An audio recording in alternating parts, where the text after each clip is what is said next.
هو والبنت ديالو لهذا الريستورا، ولكن خونا فاش جبد بورطابل من جيبو رمى الفلوس في الارض، والبنت تحنات وهزات ديك الفلوس الاخوان. يعني هزاتها وبدات كتشوف في باباها، قال لها صافي يا بنتي، هزات دوك الفلوس وهي تعطيهم لذاك الراجل. قالت له عمي راه طاحوا لك هاد الفلوس هادو، يعني هاد الفلوس راه لقيناهم طاحوا في الارض، انت جبدتي التليفون وطاحوا. قال لها شكرا بزاف حيت انا كذا ما رديتش البال وهادي. وهو راه بالعاني رمى دوك الفلوس باش يشوفهم شنو غيديروا، شنو الرياكشن ديالهم.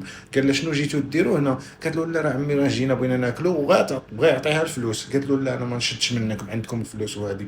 المهم جات بغات، يعني قال لها شوفي هاد السيده شنو بغات هي والاب ديالها، ومشاو غيجلسوا فوق الطبله بغاو شي حاجه. المهم بداو كيهضروا، قالوا هذا المطعم غالي ما غالي، شنو غادي ناكلوا ما شنو غادي ناكلوا. قالت لهم لا ماشي غالي، عندنا سلطات، عندنا بزاف ديال الحوايج اللي رخاص يمكنكم تاكلوهم، يعني قدر المستطاع ديالكم نتوما.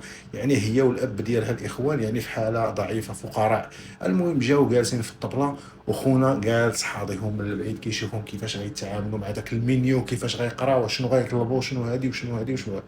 يعني عندهم في الاخر واحد الاختبار في هذا المطعم. هاد الجوج هادو عندهم واحد الاختبار. يعني بداو كيهضروا مع ديك السيرفوره، قال لها شوفي لنا شي حاجه اللي رخيصه كذا، وشوفي بنتي. يعني بنته تشهد شي حوايج اللي شي شويه غاليين، ولكن بداك الفضل ديال يعني دوك الفلوس ما طمعاش، ودوك الفلوس اللي هزات من الارض ورجعاتهم لذاك السيد. يعني خونا بدا كيشوف الديكور من البعيد شنو غيوقع. جاب لهم الماكله.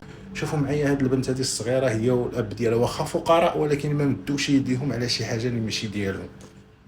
وهذا المدير ديال المطعم جالس وحاضيهم من البعيد وكيشوفهم كيفاش غيتصرفوا. يعني داك السوشي الله يكفي واحد. يعني هو دار باباها بحال راه زعما مشى زعما للطواليت وغيرجع، وقال لها كولي انا غنمشي وغادي نجي، يعني كولي انت. قالت له ما بغا لا ما ناكلش، ما بغاتش تاكل، يعني تيكون با حاضر ويكون ياكل معاها. شوف معايا كيفاش هاد الديكور هذا الاخوان. كاين اللي غايقول لي شنو هو المغزى من هذا الفيديو هذا. غنقول لك بزاف ديال الحوايج اللي فيه، كما كيقول لك جوعي في كرشي وعنايتي في راسي.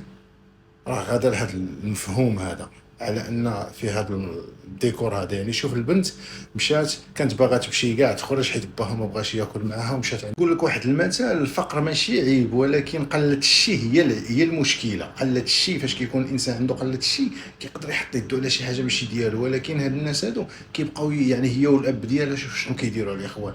بدات كتعاود لذاك المدير ديال المطعم كتقول له بابا قبل ما يخرج من الخدمه، يعني هو كان كيكسينا وكان كيعاوننا وكان ما خلى ما كيدير لنا كيقرينا، ولكن منين خرج من الخدمه ولات فلوسه قليله. يعني ولا كيخلي راسو هو بلاش وكيشري لي انا داك الشيء اللي نفسي فيه. يعني حتى الفلوس واحد الوقيته وليت كنحس على ان فعلا ما بقاتش عندنا واحد الميزانيه، ما بقاتش عندنا واحد الفلوس. يعني من نهار بابا خرج من الخدمه وحنا اللور.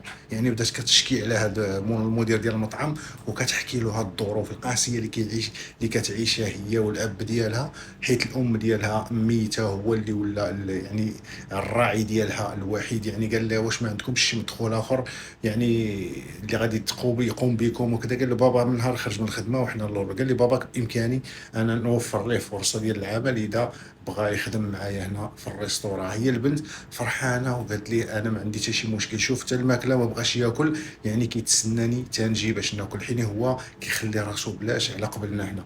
المهم هذا المدير ديال المطعم هذا بغى يعاون هذه البنت الصغيره هي والاب ديالها، يعني بقدر المستطاع. يعني يجبد الفلوس الاخوان وهو يعطيها الفلوس، يجبد الفلوس وهو يعطيها. وقال لها شوفي هذه كارت فيزيت ديالي، وإلا خصاتكم اي شي حاجه اي حاجه انت والاب ديالك مرحبا بك، ما عندنا حتى شي مشكل. المهم الاخوان شوفوا القصه كيفاش سالات. شوفوا الناس اللي كيبغي يدير الخير راه كيدير الخير، ولكن اللي كيدير الخير كيديروا في السر ماشي في العلانيه الاخوان. حيت كاين دابا شي وحدين كيدير الخير وكيدير بارطاجيه بالفيديوهات.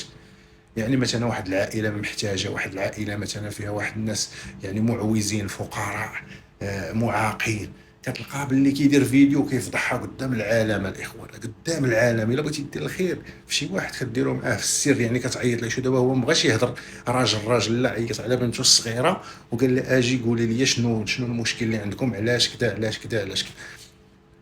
والمهم البنت حكات له كل شيء وقال لها شوفي هذه كارت فيزيت ديالي، الا بغيتوا اي حاجه عيطي ليا، والاب ديالك الا بغى من غدا يجي يخدم معنا ما عندنا حتى شي مشكله. يعني شوف معايا كيفاش هاد الديكور سالا. وهي قالت له شكرا غراسيا ما غراسيا. المهم مشات عند باها وباها راه شاف كلشي وعرف كلشي، عنقاتو وكدا وشكراتو على هاد الشيء كاع اللي دار على قبلها هي والاب ديالها باش يحيدهم من هاد الوضعيه ديال الفقر اللي هما عايشينها، حيت ما قدروش يمدوا يديهم على فلوس ماشي ديالهم. هاد الفلوس كانت طاحت لهاد المدير والبنت الصغيره عطات ليه الفلوس. بارطاج والمتابعه.